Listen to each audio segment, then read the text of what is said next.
On this day, Israel unites to remember those who have fallen in battle and those who have been killed in terrorist attacks going all the way back to the 1860s, when work began on the first Jewish neighborhoods outside the walls of Jerusalem's old city.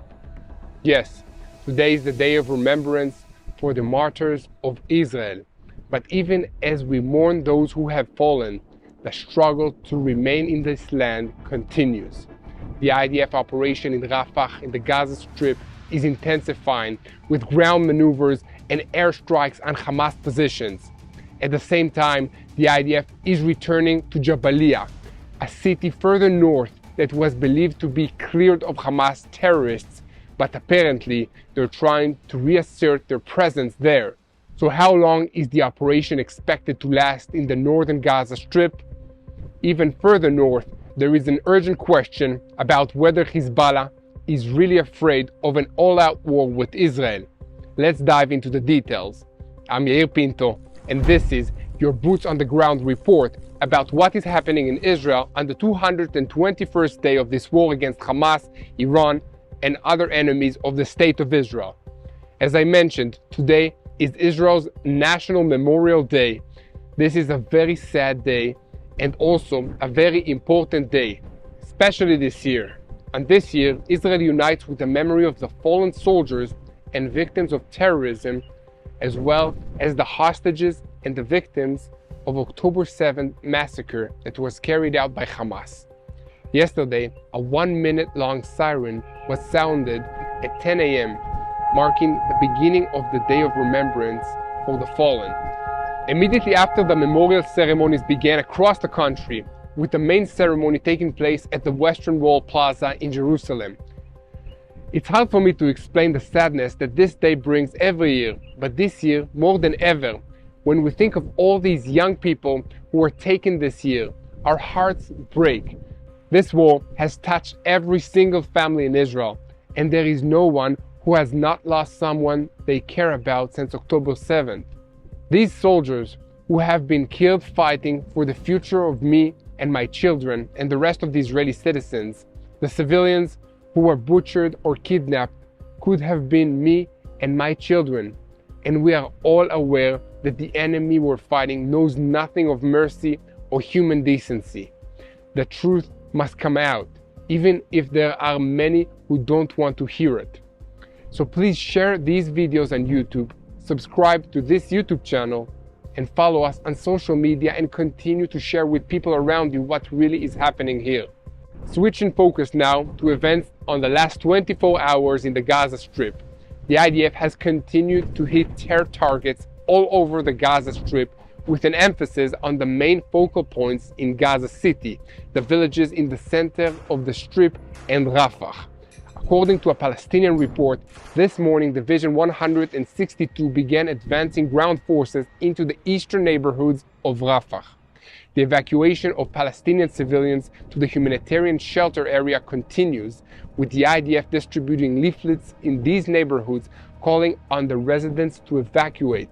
So far, about 300,000 Gazan civilians have moved towards the expanded humanitarian space in Mawasi. Elsewhere, the Air Force attacked terror targets in the Zaytun neighborhood in the heart of the city of Gaza.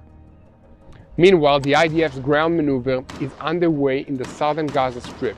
The terrorist organization Hamas has revealed new photos of the commander of the organization's in Rafah brigade, Muhammad Shabana, who is in command of 4 terrorist battalions. Unlike other elements in Hamas, Shabana has kept a relatively low profile until now. The purpose of publishing Shabana's photos now is to glorify his image and raise the morale of the terrorists in Rafah.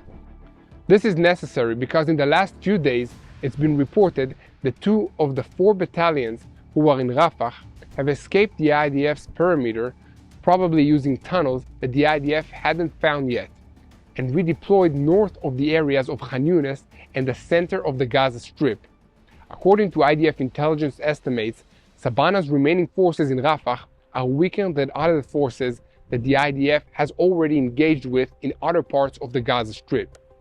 Another important element in all this is that Sabana has a personal score to settle with the IDF, as his two sons were neutralized fighting in the Nukhba units of Hamas early in the war.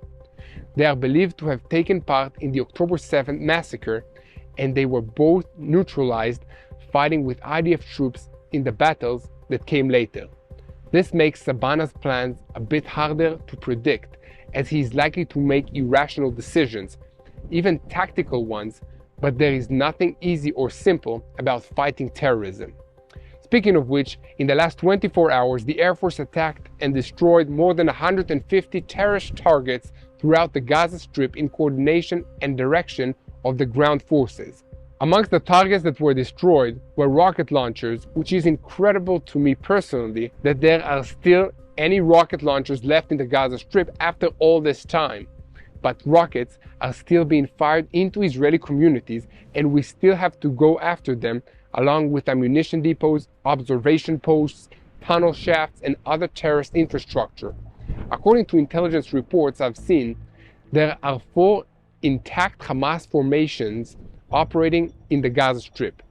2 battalions remain in Rafah, another is operating in Jabalia, and the 4th in Zaytun, where 4 soldiers from the Nahal Brigade were killed by an IED explosion over the weekend. American intelligence indicates that Yahya Sinwar and the rest of the Hamas senior leadership is hiding in Khan Yunis, surrounded by most of the remaining Israeli hostages. But it is difficult to confirm these assessments.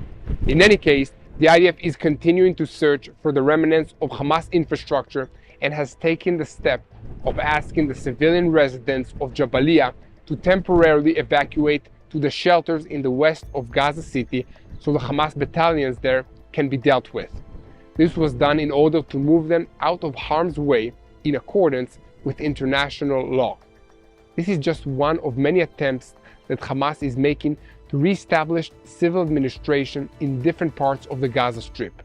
The activity in Jabalia is estimated to last several days or possibly even weeks, and will include targeted searches and raids with information provided by the Shin Bet. In the center of the Gaza Strip, IDF forces have been deployed to the Zaytun area and have reportedly eliminated 30 terrorists in fierce battles. A tunnel was also located and demolished in the city in the last 24 hours.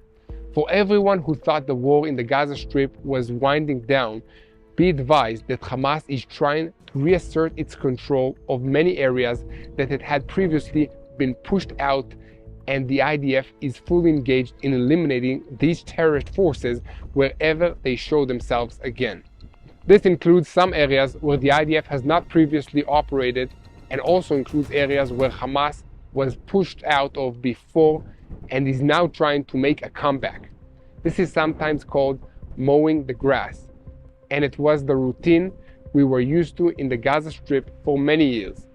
It's a method that gives only temporary relief from problems, but it's all we've got for now.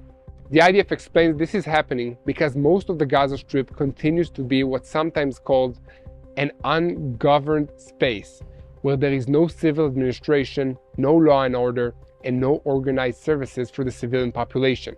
Terrorist organizations always thrive in such ungoverned spaces, and until the Gaza Strip somehow gets organized and administered by some kind of civil authority, Hamas will continue to be a problem there. Winning military victories against a terrorist enemy is not enough. It wasn't enough for the Americans in Iraq and Afghanistan over the past decades, and I could give many more historical examples of this. For a long-term victory and lasting peace, the terrorists must be defeated, but then they must be also replaced with a strong civil administration of some kind that will take care of the needs of the territory, the civilians, and the rest of the population there. So please help us by taking an active part in spreading the truth.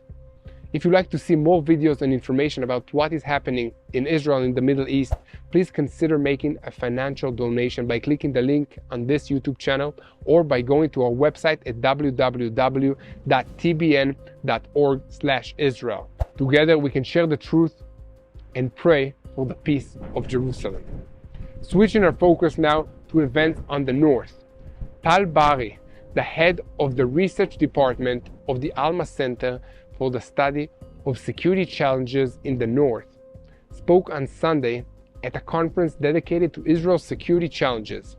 During her remarks, she said that so far the IDF has not damaged the significant formations of Hezbollah. She added that even if the government finds some kind of diplomatic arrangement that will allow the current round of hostilities to end, a major war on Israel's northern border is inevitable in the near future. She said the only question is whether this war will begin with Israel having the initiative or with Hezbollah having the initiative. According to this analysis, the main problem is Hezbollah's precision missile project. The Iranian-backed terrorist organization possesses dedicated precision missiles such as the Fateh 110, which have a range of 350 kilometers and a strike radius of up to 10 meters. But they are also upgrading these precise missiles with kits that make them into GPS-guided weapons. These upgrades are reported to be fairly cheap and technically simple, meaning large numbers of so-called dumb bombs currently being aimed at Israel with soon-to-be smart missiles and much more dangerous. In addition, Berry warned that Hezbollah is watching the IDF operations in the Gaza Strip very closely, learning lessons and applying them to its own future plans. This is especially important in regards to tunnel warfare, which Hezbollah is very well prepared for, having dug extensive amounts of tunnels underneath southern Lebanon, with assistance and funding from North Korea and Iran.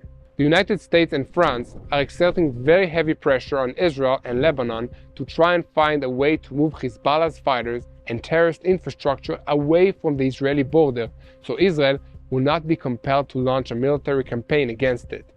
But researchers at the Galilee Institute think tank estimate that Hezbollah is simply using the time and political cover these negotiations provide in order to improve their bargaining positions as well as their military power.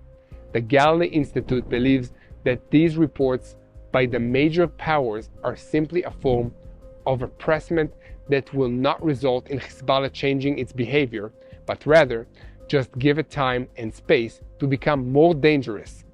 If I can give you my opinion, this assessment that negotiations only give Hezbollah time to get ready to do whatever they already decided to do, which is to violently attack Israel as soon as they can.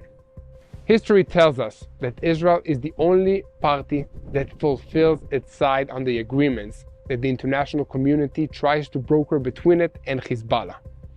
UN Security Council Resolution 1701, which brought the Second Lebanon War in 2006 to a conclusion, has been completely disregarded by Hezbollah, just for instance. And this is just one instance. All of this brings us to the question of why Iran and Hezbollah are so eager to make war on Israel. This question cannot be answered without looking at the religious aspects of this conflict, which is something most people rarely do. They want it to be about nationalism or economics or land or other disputes that are not religious. But ignoring the religious aspect is a self-defeating waste of time. Iran and Hezbollah are motivated to attack Israel by a religious jihad. They believe that their God wants them to clear out the Jewish people from this country, and He will have no mercy on them if they don't do it. This is the very uncomfortable and inconvenient truth that we must face if we're ever going to solve any of these problems in this region. That's why we must fight for the truth. Spread it, share it, take a minute and click the follow button, subscribe to this YouTube channel, because that's how we can spread this news and information to more and more people.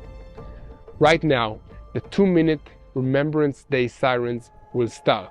So please join me in a moment of silence in memory of the fallen.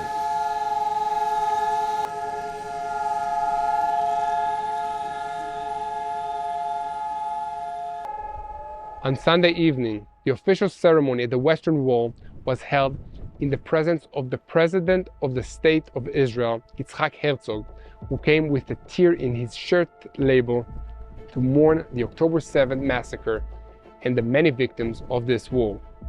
He addressed the families of the hostages and promised not to be silent until they have all returned home. The IDF Chief of Staff General Herzi Halevi also spoke at the ceremony and emphasized once again his responsibility for the omission that allowed the massacre. I am responsible for answering the poignant questions that drive sleep from your eyes, Halevi said in an appeal to the bereaved families. I bear responsibility for the fact that the IDF failed in its mission to protect the citizens of the State of Israel on October 7th. I feel its weight on my shoulders every day, and in my heart I understand its meaning very well. Ahead of Memorial Day, the Ministry of Defense updated the number of Israeli martyrs from 1860s to today, which now stands at 25,040. This figure includes the 5 IDF soldiers who were killed in battles in the Gaza Strip this past weekend, and another soldier who was killed in a car accident while being on duty. From Memorial Day last year to today, 766 martyrs have been added to the number of the fallen and 61 veterans who died of complications from wounds they suffered in battles. 716 members of the Israeli security forces have fallen since October 7, including 642 IDF soldiers, 39 members of standby units, 68 Israeli police officers, and 6 Shin Bet agents. Please continue to pray for the safety of the IDF soldiers. Pray for the peace and recovery of the wounded soldiers. Pray for the peace of Israel, and most importantly, please join us in prayer for the peace of Jerusalem. This is a spiritual war, and we need to unite in prayer in order to defeat this enemy, Hamas. Hello, this is Mati here in Jerusalem with TBN Israel. This is Yair Pinto from TBN Israel here in Jerusalem. TBN Israel is keeping viewers informed with Israel-focused news, culture, and what God is doing in this land. Support TBN Israel today online at tbn.org/Israel. Thank you.